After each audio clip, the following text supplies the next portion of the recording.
Alors que nous nous rapprochons de 2025, je crains que des leaders sans scrupules essaient de nouveau de nous entraîner dans la voie du conflit et de la violence et de la division.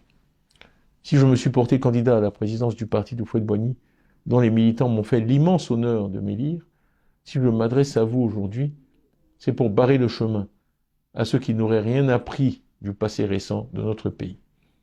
Les Ivoiriens sont fatigués de la violence, des injures et des outrances verbales.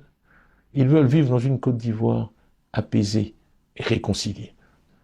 Je ne peux qu'observer qu'après les polémiques et injures que mes interventions semblent parfois susciter chez certains, ces chiffres semblent maintenant acceptés de tous, y compris à la Commission électorale indépendante, la CEI. J'ai ensuite parlé de l'IDH il y a quelques semaines. De nouveau, après que j'eus subi attaques et injures, mes propos semblent avoir suscité un débat que je crois utile sur l'état de l'éducation et de la santé dans notre pays. Dans le message que je vous ai adressé à la fin de l'année dernière, j'ai pris l'engagement de faire de la politique autrement.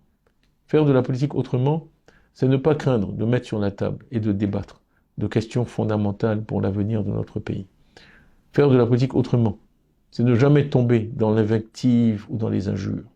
Donc, malgré les attaques dont je suis l'objet de façon maintenant quasi quotidienne, je suis resté fidèle à cette ligne de conduite et je n'en dévierai pas.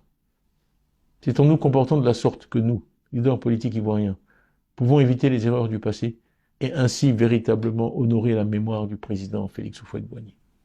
Avant de clore mon propos, je veux revenir sur l'actualité récente de notre pays.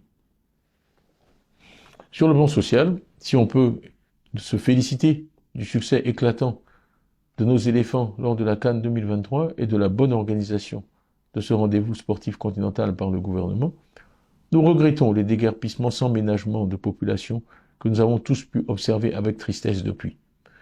Pendant la dernière semaine du mois de juillet, le cas d'Adjamé, où il y a eu de violentes échauffourées, fut particulièrement choquant. Et je tiens à exprimer ici ma compassion aux victimes de ces circonstances malheureuses. S'il est parfois nécessaire de procéder à des déplacements involontaires de population dans le cadre de projets de développement, nous invitons les autorités à respecter les normes internationales dans ce domaine qui imposent la concertation avec les populations, leur dédommagement et le cas échéant leur relogement.